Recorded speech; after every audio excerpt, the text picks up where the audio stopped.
Good morning and welcome to the Point. We continue our discussion of Decision 2016 and more House races where there are primaries. There are 5 Republicans and 2 Democrats that want the 72nd District, which is part of Southern Kent County and part of Allegan County. Let's meet those candidates. Tell me about your background. What have you done? What's your professional history? I'm self-employed. I was elected a Kent County Republican Commissioner for 4 years.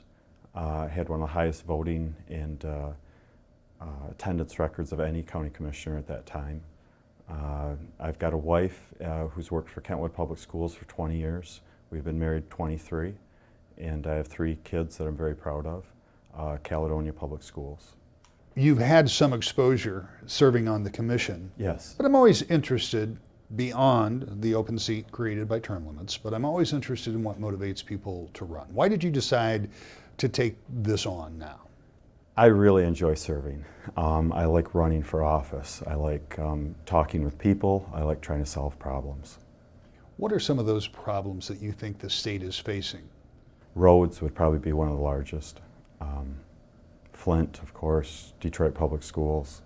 Well, let's talk about roads for a minute, because after a lot of hand-wringing, the legislature came up with a hybrid program that could, if the general fund money is allocated and comes in the way it's supposed to, put about $1.2 billion, $1 to $1.2 billion back into the roads over the period of time, a little more than a decade. Is that adequate from your standpoint? No. Then what should they be doing? I just took a family vacation to Kentucky, and once you leave the state line, the roads are pretty awesome. And it's our infrastructure. I mean, if Michigan doesn't have good infrastructure, I can't think of a higher priority than our roads. I think a lot of the state's problems can be solved without raising taxes, but I'm not sure that roads can be.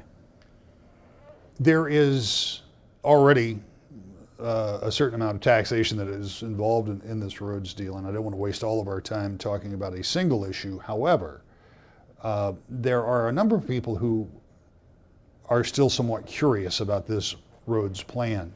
Have you heard from the people that you're knocking on doors and talking with? Are they concerned about that? Yeah, I think it's going to fall short. Roads have historically been a very big problem in our state, and we keep putting a Band-Aid on a problem, and the problem's a little larger than a Band-Aid's going to fix. Tell me about your background. What's your professional life been like, and what brings you to this spot? Sure. Well, I'm a social studies teacher, actually, and I work in the Kentwood Public Schools, and I've taught a whole variety of things, but mainly focused on government and history. And with all the ideas that make their way to Lansing, you know, I find a little concern on the direction of our state, and I feel somebody who's put their career in teaching others and encouraging others to be active in the community has a responsibility themselves to try to be active as well. And so tell me about those concerns, sure. the direction of the state. There are those who would say, well, wait a minute, it's better than it was 10 years ago in some ways. And there would be others who would say, we still have a lot of people that haven't seen any economic growth. In other words, they've had jobs, but their pay hasn't kept up with the economy. I think you hit the nail on the head. I think we've seen progress in the last several years, but we have a ways to go still.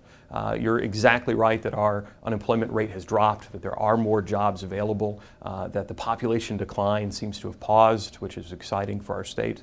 But the average income of our employees in our state has not gone up. The average wealth, property value in many parts of the state has been very stagnant. We're lucky on this side of the state. We're seeing some improvement there, but you know, I think we have a lot of work to do still to really become healthy.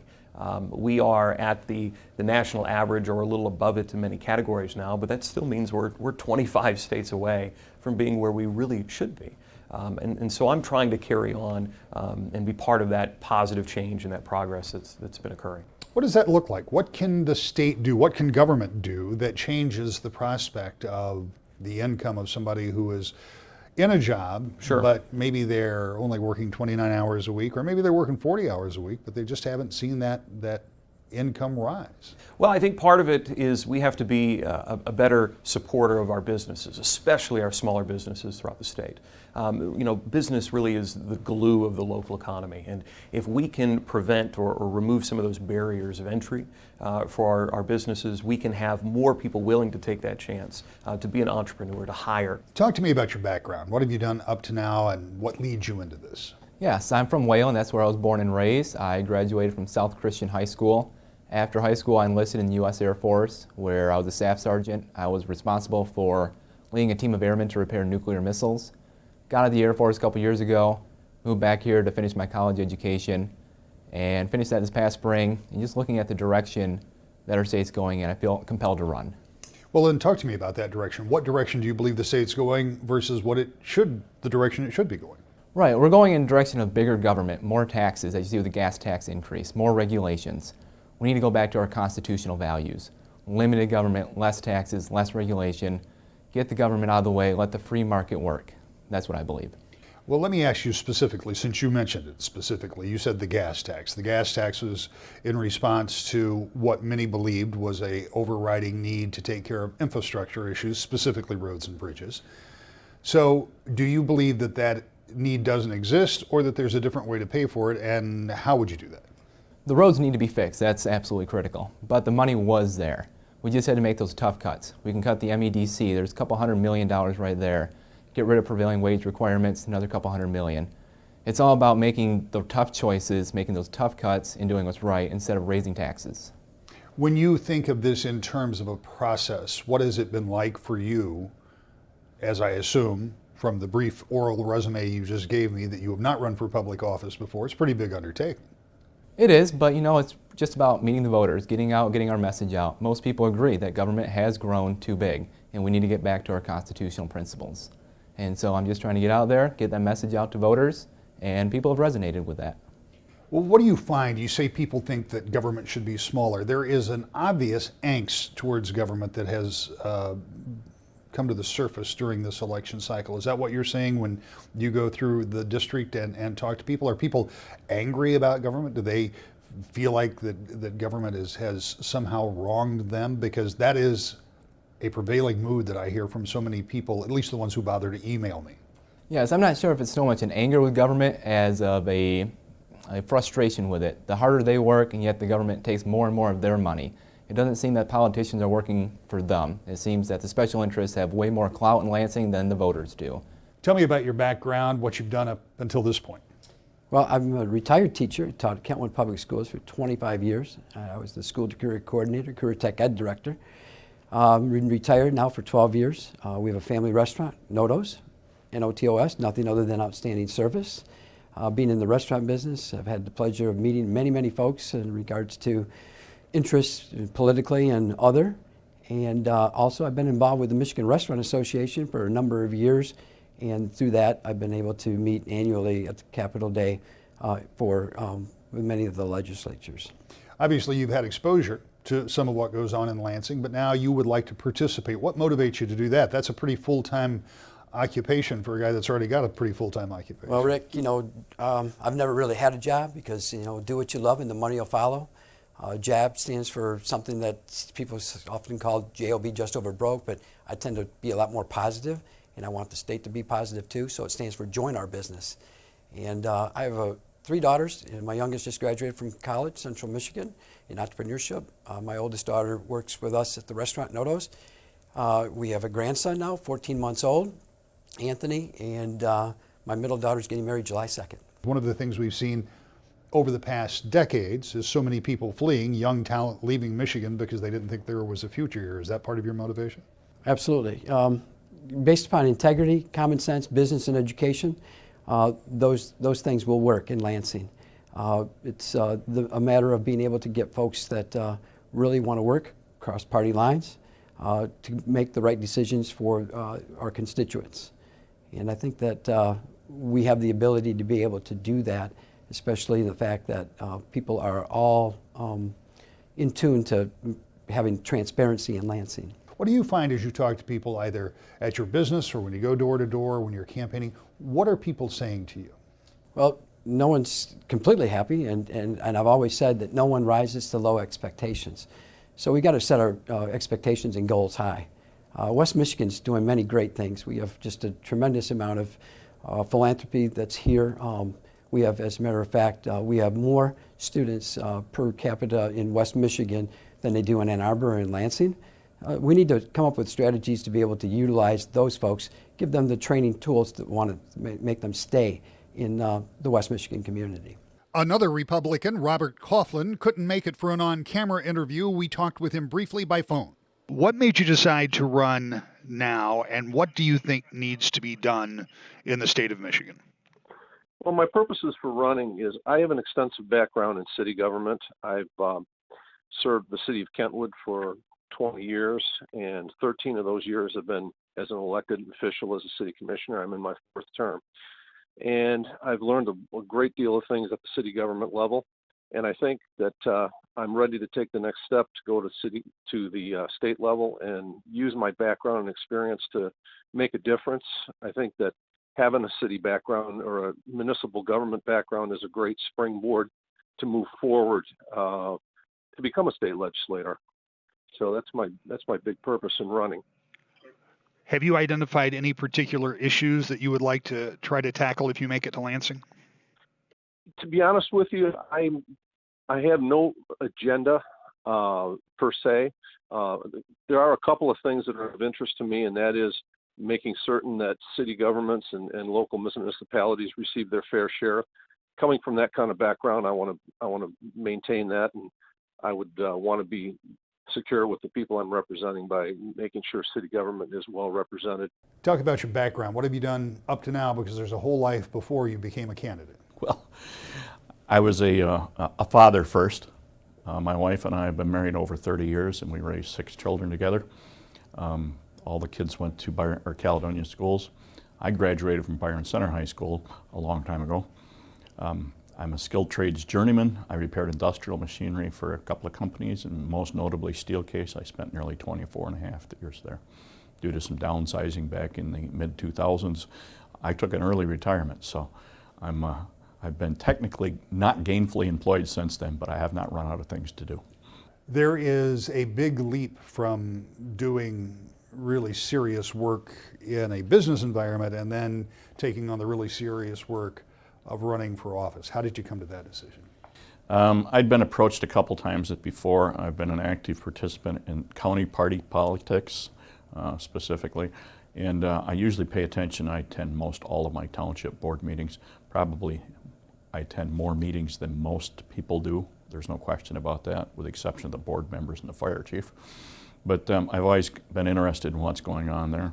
I volunteered since retirement to participate in elections with the township clerk, and I found it to be an enjoyable experience. If I'd known I'd enjoy it that much, meeting and greeting people and helping them to vote, I would have started taking vacation days decades ago just to take a day off from work to participate in the elections. That's an interesting perspective, because I don't think people understand how much the clerks across the state depend on volunteers for people to come in. They simply don't have the staff to operate those elections. So that is an important part, but is it that led you then to have more of an interest in running for public office yourself? Because now you're really on the meet and greet, because you're going to be knocking doors and doing all of those things that candidates have to do. It's a big commitment. Yes. I want people to understand from the outset, I'm not the wild-eyed Democrat that some radio hosts would have you believe, but I'm a centrist, a strong common sense person. My values tend to be more fiscally conservative, socially conservative on a lot of issues, but I'm more progressive on environmental and labor issues, perhaps, than most of the candidates you might speak with. How does that fit into the narrative of that district and its makeup as you go door to door and talk to people and go to meetings and talk to people? What is the reception you're getting? I haven't gotten anything negative. I'm perhaps from a couple of people, but I would never expect to have garnered your votes anyhow. But I live in a rural area, but my ties culturally and economically and stuff have been to more or less the urban environment than it has been the rural. Democrat Dick Cunningham is also on the ballot. We were unable to secure an interview with him. We'll have more to the point in just a moment.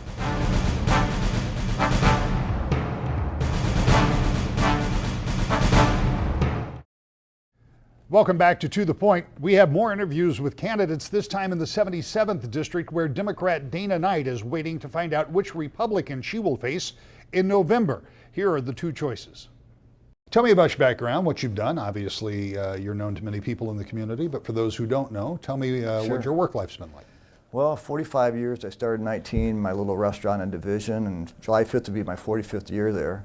I'm a small business owner, hard worker. I'm not a big shot. I bust tables, wash dishes, and even last night we had a cook come in, had a few drinks, so I had to help out behind the line a little bit. So it's that's what my background is, and I think that's going to be valuable in Lansing. I'll never forget my roots, never.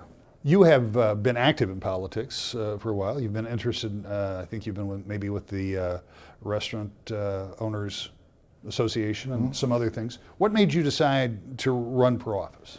Well, I am nervous about it, and you know, because my wife and I'd like to spend more time with her, but I want to try this. I really believe in free enterprise, and I've got a couple ideas. I want to get free enterprise in the school systems. A lot of these kids, sometimes they can't go to college, but they still can start in a garage, like Ted Thompson from Byron Center did, and X-Rite is his company, Rich DeVos, Steve Jobs.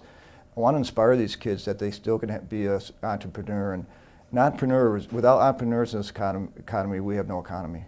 And so I want to see more kids get their own business. How do you want to affect that at the state level? Because one of the things we've heard a lot of conversation about in the past couple of years is more technical training for students while they're still in school, because skilled technical trades apparently have a lot of jobs that are going begging in this state. They are. There are a lot of jobs. I want the kids to know that if they do commit to technical training, I also want to know that they can own their own business. They can work for somebody, but also aspire to that. I'd like to see, again, free enterprise in 8th grade. I worked with educators in Grand Rapids, and we have an 8th grade course. I paid it for my own money. And I want to see it introduced in 8th grade about how to set up a business plan, that you can do it. And when I talk to these kids I go to these classes and talk to these kids about free enterprise and about small business, I want them, sometimes I want to inspire them a little bit more, because some don't think they can do it. And I was a C average student in Grand Rapids as a high school student. Right now with Common Core, I'd probably be a D average student. So. I mean, I'm nothing special when it comes to brain power, but hard work ethic and having an idea too. Dr. Dre, an idea, $1 billion he sold to Apple. I share that story with him. I share the Rich DeVos story. I share the Steve Jobs story. And even my dad, John Brand, $5,000 loan from his Uncle George, opened the Stag Bar Oaks and Division, 5 cents drafts, 10 cent shots of whiskey back then, and he took a risk. And my dad didn't die with a lot of money. That's why I have an open mind. God bless FDR for Social Security and Medicare. God bless FDR for Prohibition, because I am open as a restaurant and bar. So I have an open mind for both parties. I love Democrats. My wife's one. I won't ask you how you'll convince her to vote for you, but let's talk a little bit about the state of government and the state of politics in Michigan. We have seen a rancorous national debate and a lot of frustration on the part of voters. As you talk to people, I know you're going door to door and talking to voters. Does that transfer over? Do you hear people that are concerned about the state of politics? What transfers over to me is I've hit every door, 8,000 doors. I use the Pete Hoekstra thing, the bike. The bike is great, but people, when I go to the door, I step back, and people don't feel secure in their own house nowadays. Back in my dad's days, 1960, wouldn't even lock the house. People have to unlock the house. So they're really more concerned about security. It's not all terrorism, it's internal security, state security. So I'd like to see the Michigan police maybe have a special task force to go to different cities that are having problems. And we only have one terrorism expert in Michigan. We used to have 15. Now we only have one. He spoke to us at Michigan Volunteer Defense Force. And I'd like to see, maybe looking at that, maybe increasing that a little bit, because I don't know if one can handle the state of Michigan. When you go to those doors, you don't get a lot of time. People are busy, and you've got to move on to the next house. So in the final seconds that we have in this interview, what is your way to try to close the deal to get that vote when you go to the door? What do you tell folks? Well, first of all, I'm saying I'm not selling anything, because they think I'm selling vacuum cleaners or something. So, and the second thing, I tell them that I'm giving half my salary back to each district for people in need, doesn't matter what political affiliation you are. That's going to be the best part of the job for me, Sue and I. We have a pastor that's going to help us give that money back. I'll tell them that, so I'm not doing it for a job or for money, for greed, or for power.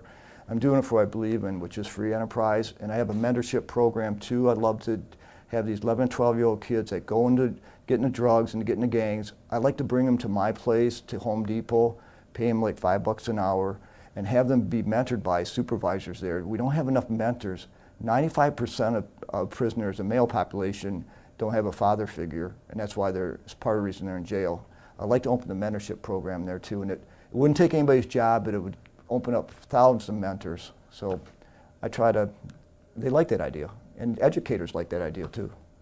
Talk to me a little bit about your background, where you've been, what you have done, and what brings us to this point. Well, I've been in business for 25 years at the corner of 36th Street and Byron Center, an auto repair facility. And just like you and others in Michigan and across the nation, I just got frustrated with the system and the political system. You send people to the office, you trust them to get a job done, and they seem to go in there and get swayed by the political powers that be. And I just got tired of it. I'm tired of taxation, tired of nobody representing small business owners, nobody representing the people in the community. So I said, hey, somebody's got to change it, and why not a business owner? And so that's why I basically decided to run, and going to see how we can make a difference in Michigan. What do you think needs to be done to make a difference in Michigan? Because you point out that you're frustrated with the political system, which is a common theme in this year's election cycle, Republicans and Democrats. But beyond the system and the problems you see with it, what needs to be done in Michigan? First of all, I think Michigan needs to have a part-time legislature. We're one of 4 states that currently have full-time legislatures. I think they need to be put back on a part-time basis with part-time pay. And they need to be transparent, they need to be held accountable. They're there to do a job. And the biggest thing right now in Michigan is taxation. We're getting taxed. We're not a very business-friendly state. We're getting better, but we're not certainly where we need to be. We need to attract businesses here in our community, local community, and in our state. And we can do that. And we just need to make Michigan a place where people want to come to do business in. And that's what my priority is. I want to be able to make us competitive again. And we've lost that competitive edge. Born and raised in Detroit, Michigan, in the era when the big 3 were booming, steel business was booming, jobs were plentiful, and now we're straddled with debt, and the politicians we send to fix the problem don't seem to get the job done. Let me ask you, I don't want to get too far in the weeds on this, but I'm always interested because you said part-time legislature. What would be accomplished by the part-time legislature? Now, you talked about lowering the salaries, and that would be some cost savings, but the fact is that the salary of legislators is a rounding error when it comes to a $55 billion budget. So Correct. What would the benefit be to a part-time legislature? Well, I think it would reduce the size of government. I think it would attract people who want to get things done instead of going there to make it a political career. Trying to make a difference, kind of like like you and I when we balance our checkbooks at home. We don't overspend. We live within our means, and it'd be like you and I being neighbors, enjoying a burger and a beer and just talking about things. And that's what the folks want. Everybody wants the same thing. And I think with a transparency, with a smaller government, and put it on part-time, we'd eliminate some of the wasted spending that goes on, the influence by lobbyists, and just make it a job where people go and do a job and come back home. I've got a job, okay? I don't need the job.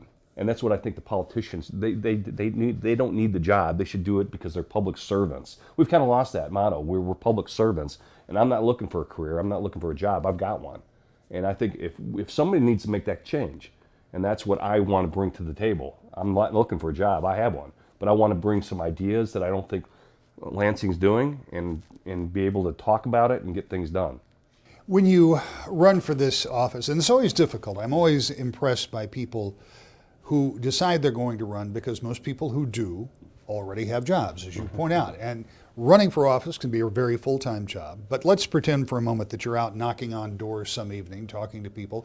In the 45 seconds or so that we have left, What's your spiel? What's the takeaway? How do you get them to vote for you when you go to that door?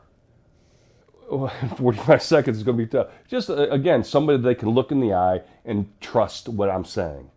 And I think we've lost that. You know, I'm not here to blow smoke up your skirt or your pants. I'm here to help you.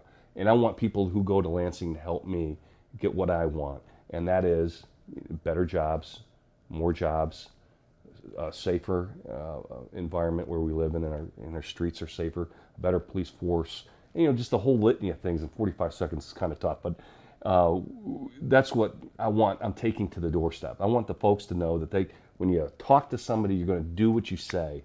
And unfortunately, too many people don't do what they say. And whether it's in Michigan or in Washington. And being transparent, open and honest. And if you can't do it, then don't say it. I'm not here to just, you know, look for a vote. I'm here to make a difference. And I've been doing that on that corner for 25 years. And I think if you take that attitude to Lansing, I think things can get done and get accomplished.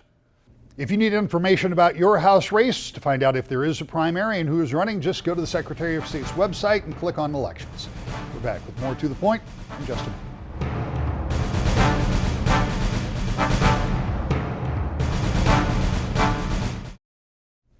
We're off next week, and then we head to the conventions. The next time you join us, we'll be talking to you from Cleveland.